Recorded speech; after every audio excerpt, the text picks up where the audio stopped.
we play on primetime that week? I didn't even know that. Amazon Prime. Oh, we play on Amazon Prime? Thursday. Oh, that's going to be lit right there. I didn't even know that for real. But, yeah, we're looking forward to who we play? Bengals. Looking forward to the challenge. It's going to be fun, you know. And I can't wait to go against Eli Apple, man. I owe you, boy. I owe you. I'm here. The cheetah is here. That's it. It's kind of when you come in one of us, you come in all of us. But we don't need to do no talking. We got a job that we got to do on Thursday, and we feel like they're on our way, so we just got to go out there and try to get a win.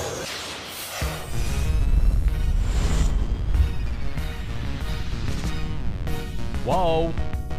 That was actually Mike Hilton responding to Tyreek Hill, not Eli Apple. Eli Apple had nothing to say. I remember when I saw the video of Tyreek Hill at his locker after the win over the Bills and being informed that they play on Thursday night. It's amazing how players just don't even know what the schedule is. They just don't. They show up, they do what they're instructed to do, they play their game. Oh, when's our next game? Oh, Thursday night. Oh, we got a short week. Oh, we're in primetime. Oh, we're on TV. Oh, we're playing the Bengals. And then he slips into almost like a pro wrestling Yeah, that's vibe. what it was, right. He was kind of having fun, I think, really. But, yeah, go ahead, right. But I just thought it was all goofy. Yeah. And I think it is goofy. I like a good feud. I like it when there's some chatter.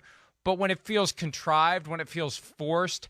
And again, it's not like, and I've said this from time to time, Chris, revenge is a weird concept. What's he getting revenge on Eli Apple for? Eli Apple did his job. He tackled him in a football game. He didn't stomp on him after he tackled him. He didn't hit him with his own helmet. He didn't do anything other than his job. This was at the tail end of the first half of the AFC Championship game. Chiefs getting greedy up 21-10. Oh, they throw the little swing pass. It's Yep. really more like a lateral. And Tyreek Hill doesn't get to the end zone because the X did the job he was supposed to do on the O. What, is It's that nothing what, personal. I know. It was Is stupid. that what it's this just is about? stupid to be upset about it. Yes. Right. I didn't even realize all that. Yeah, I don't think he's genuinely upset. That's why he was kind of having fun. I mean, gosh, yeah, it was a tough situation. Great open field tackle on a guy that we know is tough to tackle in those situations, but he didn't boast or flaunt himself in front of Tyreek Hill or do anything disrespectful. So I think that's why it's one of those things where, hey, Tyreek Hill probably would have liked to gone off on that game a little bit more, but he's just having fun on a Thursday night. And you're right, Mike. A lot of guys, like, I would say out of the locker room, out of the 53 guys that are in there, it's like half of them know the next week or two schedule. The other half, they're just kind of being told as they go, and they're focused on what they got to do that week, and then they, move on to the next week after that. Well, and it's funny because the longer that I do this, Yeah. the more I'm that way too, where I can't tell you what the game is. Like, unless there's a big one that we know about that we're anticipating, but it's all we can do to focus on what's in front of us.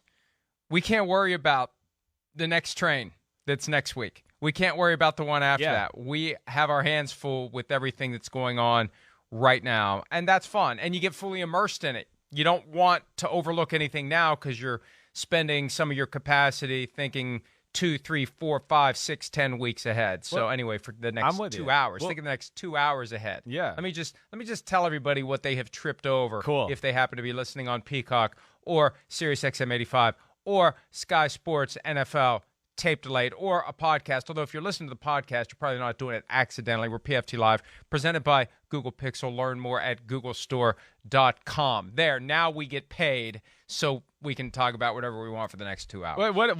Why is Eli Apple always that guy that like seems to be jumped on or whatever, right? Well, what is it? Is it go back to his early years at the Giants and he just became an easy guy to jump on? I just feel like no matter what, the Super Bowl, people getting on him about that. And Cooper Kupp got open. I mean, he barely got open. He actually covered him pretty well. Again, it's disrespectful at times. It's like a badge of honor, the fact that they trusted him on an island versus Cooper Kupp in that situation. Yeah, he didn't come through. It's hard to play that position in the NFL right now. But man, here's what I think. Here's what I think. Yeah. Here's what I say this even almost 27 years after she died as a card-carrying mama's boy. Yeah, I'm a mama's boy. He came into the NFL right as a mama's boy. Yeah. With his mom becoming like a social media Sticking up for minor him there and all that. celebrity, and had a thing with ESPN, I think, early on. Right. Like, and I think that just,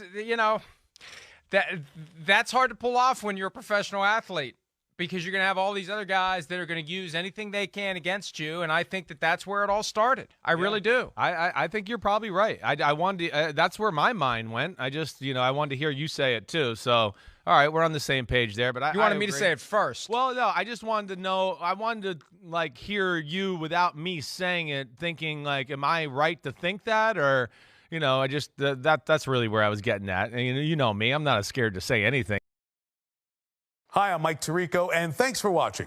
Make sure to hit subscribe for the latest news and highlights from NBC Sports.